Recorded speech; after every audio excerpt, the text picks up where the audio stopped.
Hi, I'm Christy Shriver, and we're here to discuss books that have changed the world and have changed us. And I'm Gary Shriver, and this is the How to Love Lit podcast. This is our last in our three-part series discussing Jon Krakauer's nonfiction journalistic narrative, Into the Wild. In episode 1, we introduced the story itself and the influence it's had over the last 30-plus years. We talked through the first 5 chapters, putting forth the idea that the book is a piece of rhetoric as opposed to being a simple biography. Krakauer suggests that the forces that really impelled Chris McCandless to leave home and roam the West and then settle in a bus outside of Healy, Alaska, were not senseless rage or madness or impulse, but it was intentionality of purpose, a natural and even common, if naive, reckless desire for adventure, and most importantly, a pursuit of individuated truth. Last week, we discussed Krakauer's critics, of which there are many. He investigates and he considers the multitudinous criticisms of Chris McCandless. Many of them emotional but not irrational, and many of them made by Alaskans and people familiar with the land and the wildlife. And the second part of the book, we read through chapter 13. He addresses many of those criticisms, and he refutes them, to use the correct rhetorical term, and he refutes those criticisms by comparing Chris to other people who have gone into the wild, and some that he considers crazy or impulsive, and others he considers thoughtful and intentional even. Krakauer builds this argument that McCandless belongs to the second group and not the first. For Jon Krakauer, Chris McCandless followed his dream. He was moved by great courage. He had some reckless innocence and the urgency of his desire. And, today we will develop more fully just what that desire was as Krakauer concludes his book, talking about his own misadventures as a young man, as well as Chris's final days in Alaska. One arguable claim on which a lot of Krakauer's argument hinges is this idea that McCandless was not running away from something as much as he was keeping his whereabouts a secret from his parents, but he was running towards something, a new version of himself, a truthful understanding of his place on this planet. And the more he uncovered about himself and about the more that he understood about the world, he talks about being filled with joy. He describes feeling joy more than once, and in fact, even at the end of his life. Joy is a different feeling. It's not the same thing as an adrenaline rush, and it's a wonderful feeling because it connotes a certain peace, and it makes the reader happy when you read him talk like this, especially after we learn how dark and full of rage this young man was on that day when he left Atlanta. And keeping that in mind, it allows us to see this book as positive, even though there's no question that it's definitely sad at the end. So let's talk about how Krakauer develops the ending. The first thing he does, where we left off, is he tells his own story. Again, he does this in part as a refutation of Chris' critics who paint McCandless as this divergent. And one major accusation people have is that he's got some sort of weird death wish. And many have asked, why on earth would somebody go out into the wild with no map and no food and not a really reasonable plan as to how to survive? He must have just had a death wish. But to counter this, Jon Krakauer tells the story of when he went out into the wild of Alaska alone. And let me tell you, as far as craziness goes, Krakauer's story is far crazier than McCandless's. In fact, if I had just heard the 2 plans and then had to pick which one was the most likely to end in death, I would not have picked Chris's story at all. Gary, Jon Krakauer took incredibly insane risks, and not to say that Chris didn't. Obviously, Chris made lethal mistakes, but they were in different veins. Krakauer's trek into the wild wasn't just incredibly different. It feels to me like a person like me who doesn't have any Alaskan experience, that it was much more dangerous. Krakauer was raised even as a young child in the outdoors and was incredibly prepared in ways that Chris McCandless wasn't. In that sense, the 2 excursions are different, even though they are both Alaskan adventures. And, what is similar, and I think what Krakauer wants us to compare, is a similar mindset. a similar personal problem and a similar view as to what Alaska might help them find on a personal level. Krakauer sees a little of himself in Chris McCandless and tells us so. And in fact, the success of the book indicates that many people see a little of themselves in Chris McCandless. Oh, I agree. So let's talk about that. As we compare Krakauer and McCandless, what are some important similarities that Krakauer chooses to highlight? Sure. Well, the most obvious is their need to take chances. At the end of chapter 13, Krakauer recalls a moment shared by Billy McCandless, Chris's mother. Chris's body had been found. The McCandlesses had gone to Fairbanks. They had retrieved Chris's ashes and were back home. About a month later, Billy was sitting at her kitchen table, looking through pictures and crying and confused. And her comment, as he recorded in his book, was, "I just don't understand why he had to take those kind of chances." This was something Krakauer very much understood. And he relates one of his many experiences with taking chances. Krakauer shares with us some early experiences and his motivation to rock climb. And he says, the danger bathed the world in a halogen glow that caused everything, the sweep of the rock, the orange and yellow lichens, the texture of the clouds, to stand out in brilliant relief. Life thrummed at a higher pitch. The world was made real. I want to point out that when Krakauer goes rock climbing, he doesn't hike the way we do around here on clearly defined, safe trails, maybe in the Smoky Mountains near Sevierville, Tennessee, or down the side of the Mississippi River here in Memphis.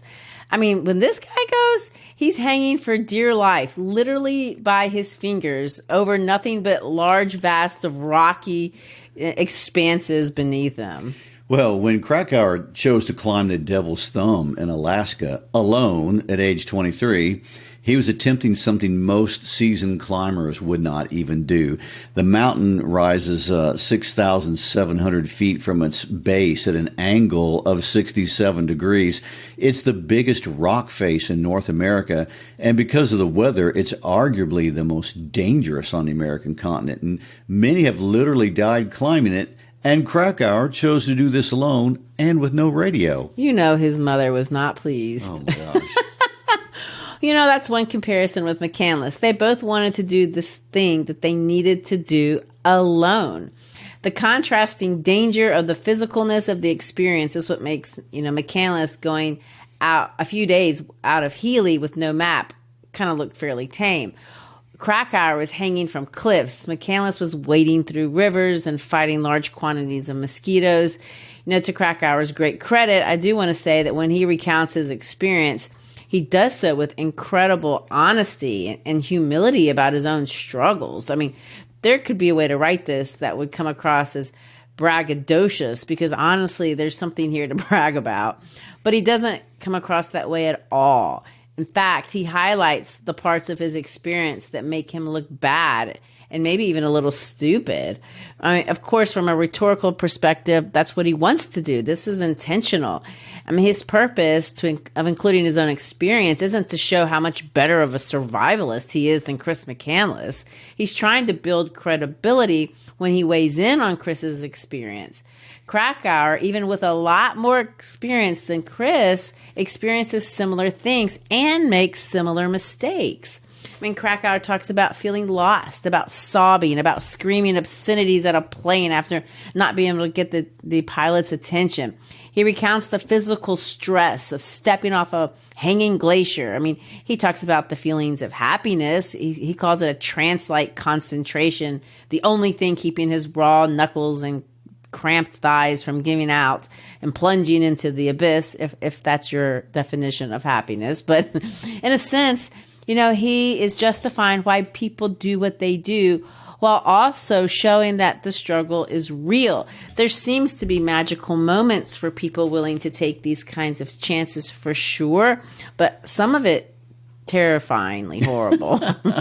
You really don't end this chapter desiring to book a trip to Alaska, for the opportunity to march up the Devil's Thumb. And he really isn't making it sound like something a normal person should be attempting to do. And I'm going to bet money that most people don't know that the mosquitoes in Alaska are terrible. Well, I didn't before I read the book, but I totally agree. I do want to go to Alaska, but I'm going to pass on the whole devil's thumb experience. When he describes his behaviors at age 23, he portrays himself as being totally reckless. And at one point on this specific climb, after 3 days being trapped by a storm, he, in his infinite wisdom, pulls out marijuana and smokes a joint.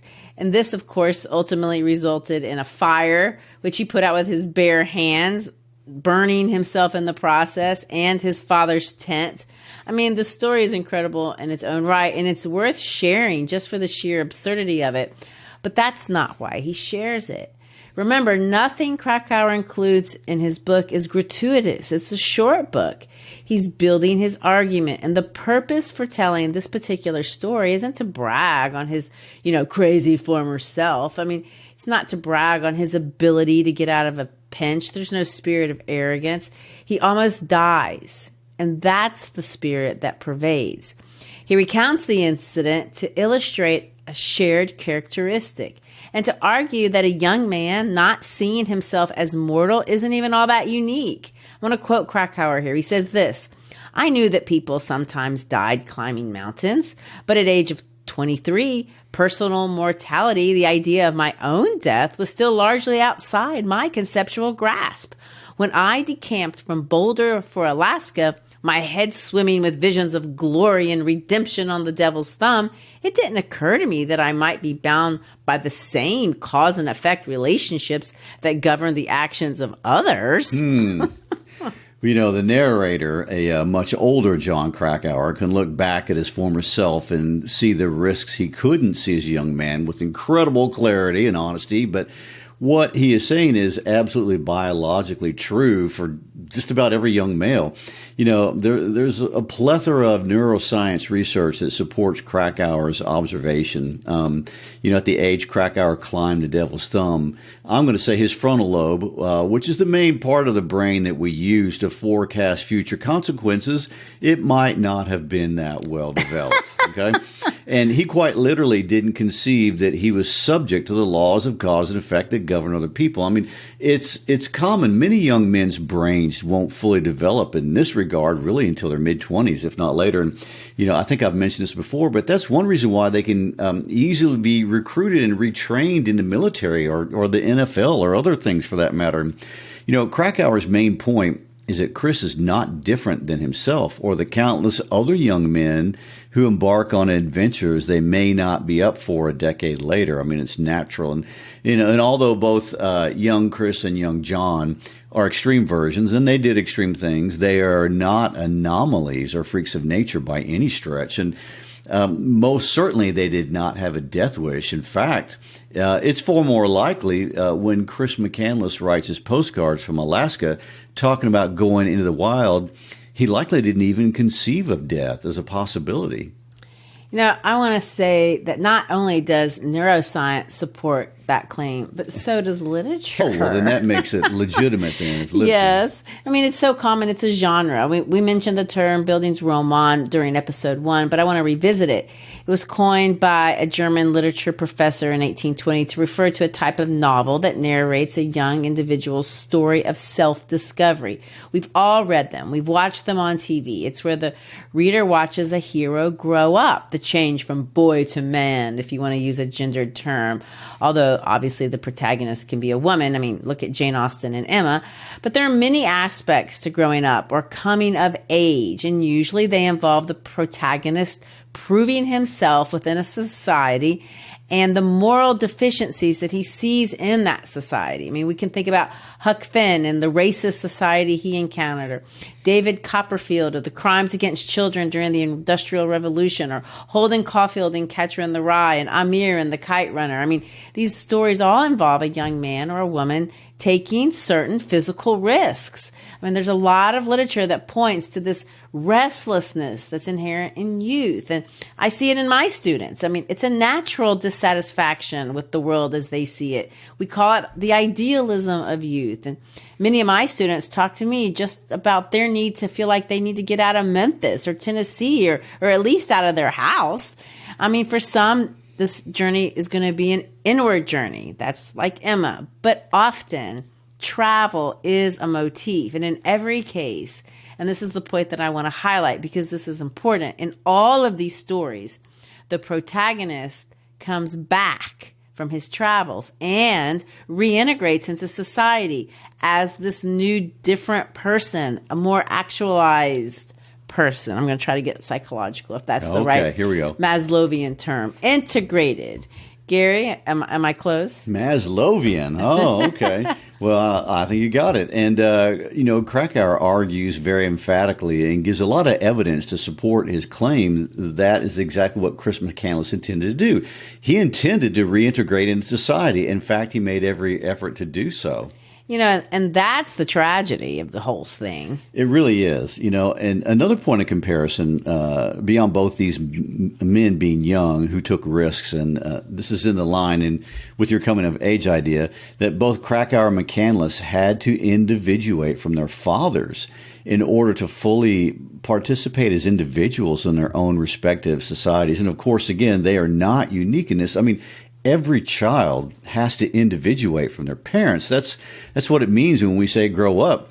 Every child has to become their own person and separate from their parent. And it's never easy. As little children, we naturally understand ourselves as extensions of our parents. But in both Krakauer and McCandless's case, this is made even more difficult because their fathers were difficult and their relationships with their fathers were difficult. In McCandless's case, he even had a false narrative so extremely different from the truth as to who he even was within the family that it took literal physical space for him to be successful. And McCandless had many legitimate reasons to be angry with his father, and he held himself to high expectations just like he held his father to high expectations. And many people have asked over the years why he could forgive moral failings in others but not in his father. And this, of course, that's a complex question. But the broader point is that McCandless was seeking to heal himself. And Krakauer's situation was not as extreme, but Krakauer is very honest that it took him into adulthood to accomplish this.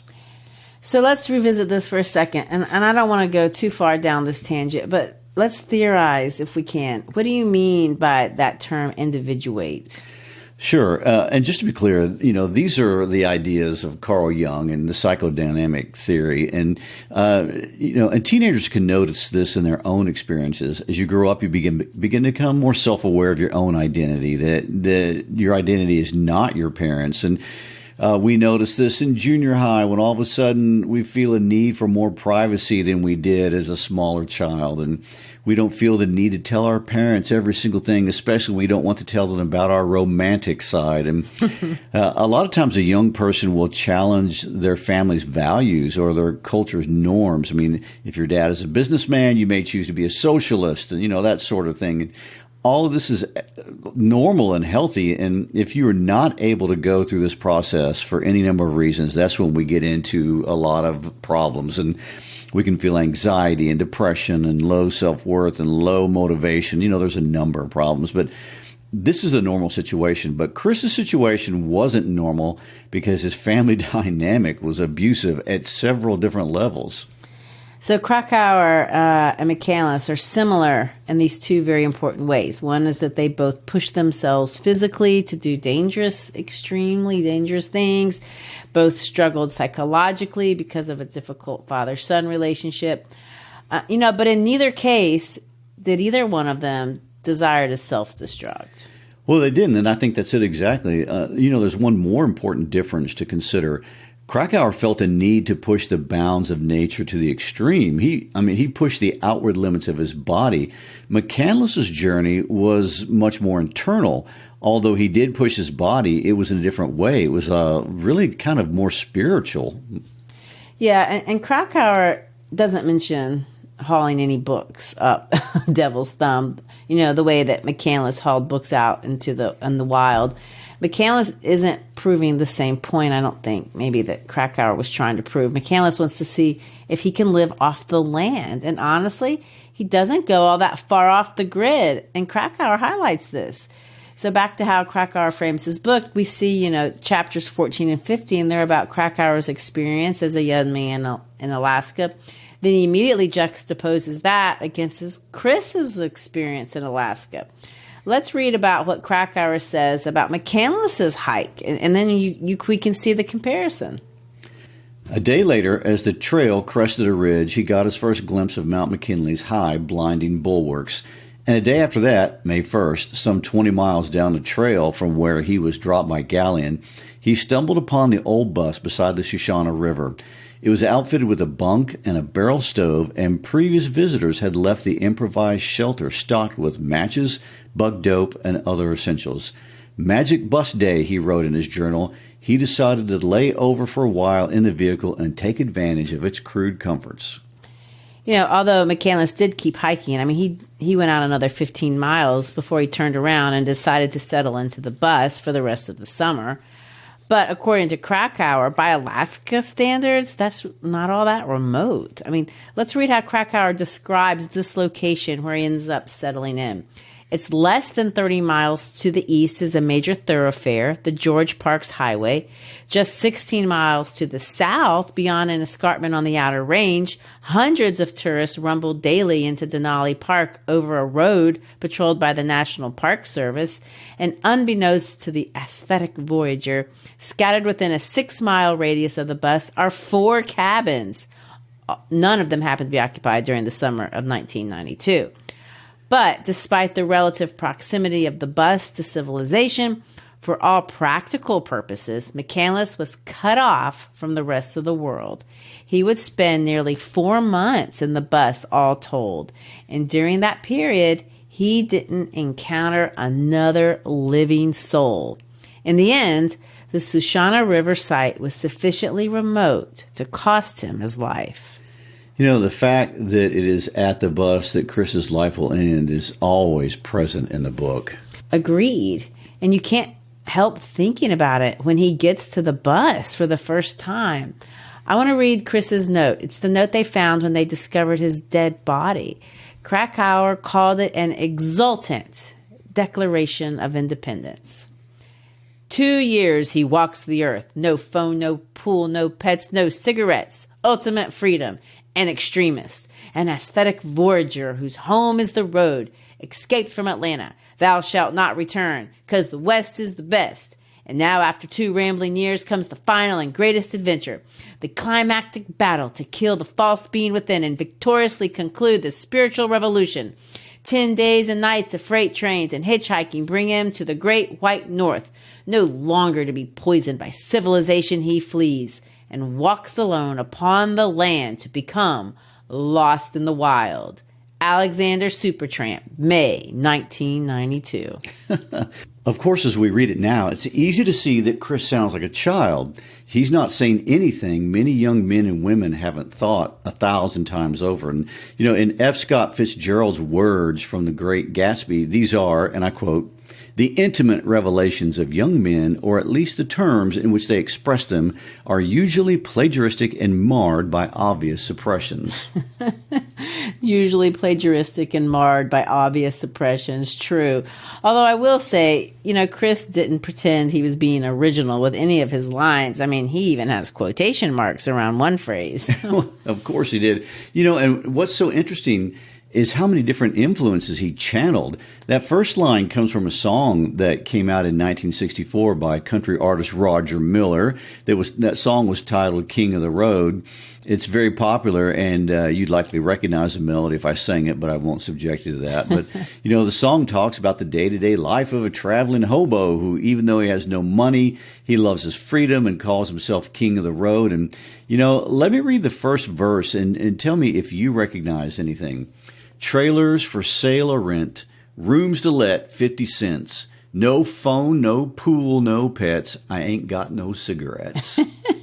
I wondered, when I read McCandless's, I didn't realize it was a song. And I said, why is he talking about pools? But he got it from the song. Yes, he did. But the song isn't a dark song. It's cheerful, and it's in this vein that we see McCandless using it here. And McCandless is happy. And we talked about joy last episode, and I see it here too. This is an adventure of a lifetime. And, these phrases, ultimate freedom, an extremist, an aesthetic voyager, that's a bit of fun in there. And this is the best of McCandless. But Roger Miller isn't the only artist that McCandless quotes. He also uses this line that is in quotation marks from The West is the Best. This is a quote from Jim Morrison's song The End from The Doors. This song is much more cryptic and difficult, especially since its author, Jim Morrison himself, is cryptic and difficult and died of a drug overdose. And in 1969, after the song was a smash hit, Morrison was interviewed in Rolling Stone magazine and asked what the song meant. And he said, to tell you the truth, every time I hear that song, it means something else to me. I really don't know what I was trying to say. It just started out as a simple goodbye song. Yeah, it's a little eerie. I want to read the lyrics of Morrison's songs where McCandless got it.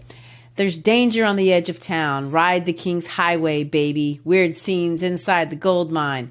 Ride the highway west, baby. Ride the snake to the lake, the ancient lake, baby. The snake, he's long, 7 miles. Ride the snake, he's old and his skin is cold. The West is the best, the West is the best. Get here and we'll do the rest. The blue bus is calling us, the blue bus is calling us.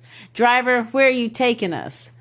You know, of course, McCandless quoted that song more than just in the note and well before Alaska. So, you know, I don't think he's intending it as a goodbye song at all. Oh, I totally agree. It's interesting, but I don't think either of the song lyrics are the most important part. It's that next phrase that really strikes me. He says this, and now, after 2 rambling years, comes the final and greatest adventure, the climactic battle to kill the false being within and victoriously conclude the spiritual revolution. And to me, that's the whole book. Everything is summed up right there.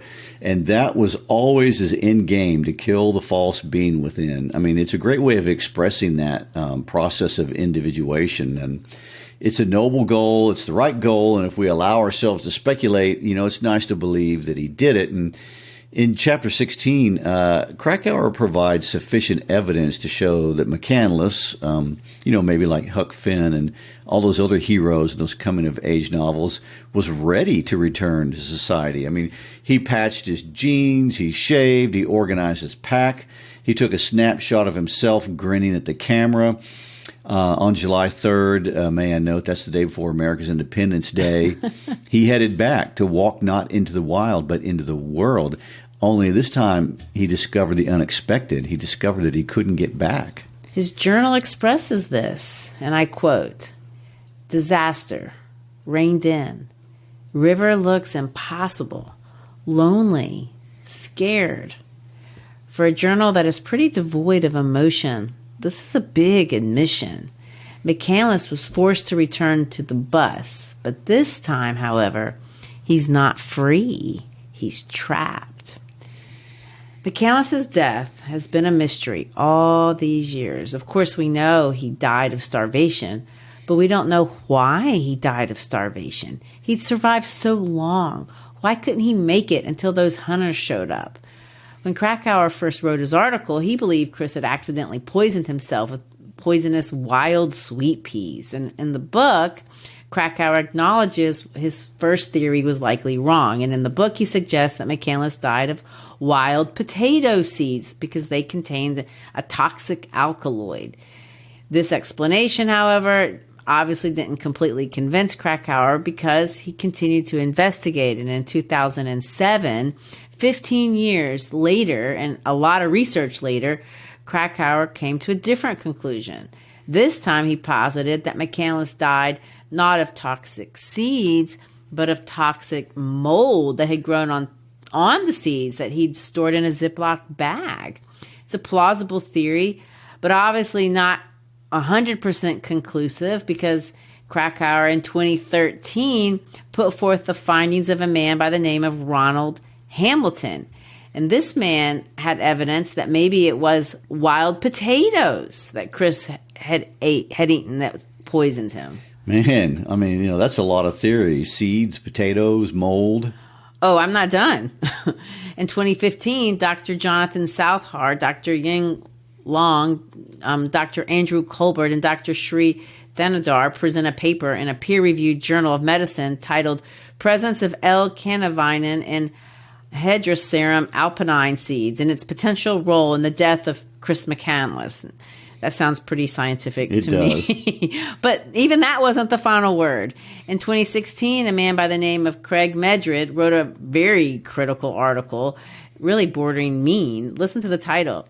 The fiction that is Jon Krakauer's Into the Wild. So he doesn't like Krakauer's death theories? Oh, the article is much more than just the death theories. Among other things, Medred believes that Chris got sick eating toxic mushrooms.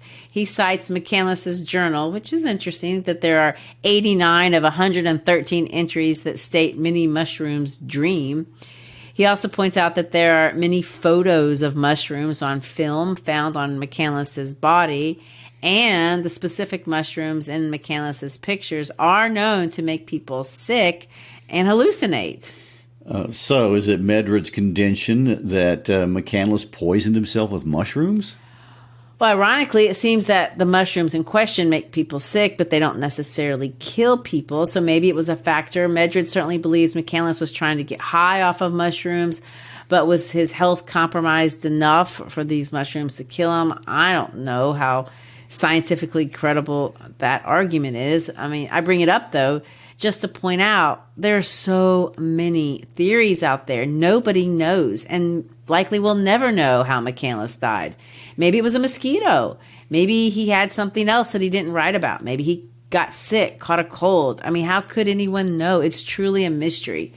Krakauer visited the bus himself, and he describes in the book his own experiences at the bus at the end of the book. He, along with the men who are traveling with him, are obviously moved when they get there. And what we come to understand in these last chapters is that this story, the one that we've been reading, isn't just about Chris McCandless. This is about John's journey to understand McCandless. And as Krakauer crosses the river and hikes with these 3 Alaskan guides, it's clear that they reflect a lot on Alaska, on what Chris was doing, on what they are doing as outdoormen in the great Alaskan wilderness. I mean, these men reflect on Chris's deliberate choice to refuse to use a topological map. Krakauer hypothesizes that Chris wanted to create a blank spot on the map because maps no longer have blank spots. And maybe that's true, maybe it isn't. It's certainly a way to understand it. But they reflect on Chris's deliberate desire to not bring any proper supplies. Roman, one of Krakauer's guides, and this guy is renowned for his exploration, discusses this. I mean, he makes an important point. And this is what Roman said. Sure, he screwed up, but I admired what he was trying to do. Living completely off the land like that month after month is incredibly difficult. I've never done it, and I'd bet you that very few, if any, of the people who call McCandless incompetent have ever done it either, not for more than a week or two. Living in the interior bush for an extended period, subsisting on nothing except what you hunt and gather, most people have no idea how hard that actually is, and McCandless almost pulled it off. You know, Krakauer's critics claim that Krakauer has romanticized Chris, giving him too much credit when he was just a punk kid. I mean, they claim his journal is just a list of bad decisions. I mean, and there are bad decisions. He didn't bring enough supplies. He didn't research how to dress a moose properly, and he didn't pay attention to the river. Well, true, but, you know, there's obviously more than that. Roman, the guide, seemed to identify with McCandless. And, you know, people make pilgrimages to the Stampede Trail. And what we can always understand is that if something appeals to broad swaths of people, especially over long periods of time, there is always something important that is resonating with the human experience and something more than romanticized identification. I mean, it is on us to understand what it is and not just dismiss it or large numbers of people as quacks for doing it. Right. And McCandless, as we know, spent a lot of time reading. One of his favorite authors seems to have been the adventurous Jack London. And in many ways, these two men had a lot in common. I mean, London was a thrill seeker, no question. I mean, he explored the Northwest among many other dangerous activities, many that could have killed him. London's famous, well, I will say this, London's most critically successful and probably most anthologized story is to build a fire. And that story is a hyperbolic tale about an unnamed man who, against the advice of an old-timer and the instincts of his guide dog, goes into the Klondike at minus 50 degrees Fahrenheit, poorly supplied with no good plan. In London's story, the man makes a rookie mistake, a small mistake really. He builds a fire under a tree, and the tree heats up, causes the ice on the tree to melt, puts out the fire. The man can't restart the fire, and he freezes to death. It was a small mistake, but it was a deadly one. Well, that's ironic, and I'm sure there have been no shortage of people willing to draw the parallels between McCandless and London's character. I know, and most people can easily do that. I mean, it's obvious. We can all see the irony. However, I want to make a second comparison with the story, one that maybe is less obvious. London goes to a lot of trouble to point out that the man in his story walked through nature, saw all of it, but understood none of it. The man in London's story is shallow. He's so shallow, he's nameless. He's detached as a human. At one point, he thinks about, killing his dog for wool. This man in London's story is totally unlikable, and when he dies, no one cares. Nature is indifferent as we are, and we look at that man and say, good riddance. But we don't understand McCandless in the same way. McCandless may have had a spirit of arrogance in that he thought he could live off the land. Yes, he made rookie mistakes, maybe small ones, but they cost him his life. But none of that means that he didn't respect the land. I would argue that McCandless had the greatest respect for the land. He believed that land could give him something he couldn't find anywhere else on planet Earth. Exactly. And he thought that land could kill the beast within. And, Jim Morrison was from an era in rock and roll where every artist was trying to journey to the center of their minds. And that was actually a phrase from that time period. And lots of them did this with psychedelic drugs, with their music, with their alternative lifestyles. And Krakauer claims, and I think he makes a strong case, that McCandless went into nature to explore the inner country of his own soul. And he found what he was looking for looking outward into the land. And let me quote Krakauer as he talks about this in the second to last chapter of the book. An extended stay in the wilderness inevitably directs one's attention outward as much as inward, and it is impossible to live off the land without developing both a subtle understanding of and a strong emotional bond with that land and all it holds. And so Krakauer ends his book with McCandless's death. The reader watches without understanding why or how McCandless starved to death. On August 5, McCandless proudly records, Day 100, made it, but in weakest condition of life. Death looms as a serious threat. Too weak to walk out, have literally become trapped in the wild. No game. On August 12, he leaves the bus to look for food, but he leaves a note. SOS, I need your help. I'm injured, near death, and too weak to hike out of here. I'm all alone. This is no joke. In the name of God, please remain to save me. I'm out collecting berries close by and shall return this evening. Thank you, Chris McCandless. And notice he signs with his own name. Alex is gone. He does. And that to me, although this note is desperate and horrifying, demonstrates something. He's Chris again. It's the end of the Bildungsroman. A young man has returned to society, even if he is trapped in the wild. He didn't want to die Alex Supertramp, and he didn't. The last thing Chris McCandless wrote was on the back of a page from a Louis L'Amour novel titled Education of a Wandering Man. On the page that Chris wrote on, Louis L'Amour had quoted a poem titled Wise Men in Their Bad Hours. And the poem talks about death coming and what it means to be dying. On the other side of the page, written in McCandless's hand, he writes his final thoughts. It's interesting. It's not a curse against his family. It's not a rage against the indifference of nature. It's not regret for a life that's cut short. Incredibly, it's a note of thanksgiving. This is what he says. I have had a happy life and thank the Lord. Goodbye, and may God bless all. He would not have said those words in high school, and I don't think he would have said those words driving out of Atlanta in that Datsun. I'm not sure he would have said those words to Jim Gallion the day Gallion dropped him off on the side of the road. But after 112 days, isolated in that Alaskan wild, he died with thanksgiving, not looking inward. He's looking outward. He's praying for God's blessing on the rest of us. This is a picture of redemption. I would argue he's being saved from the false being within.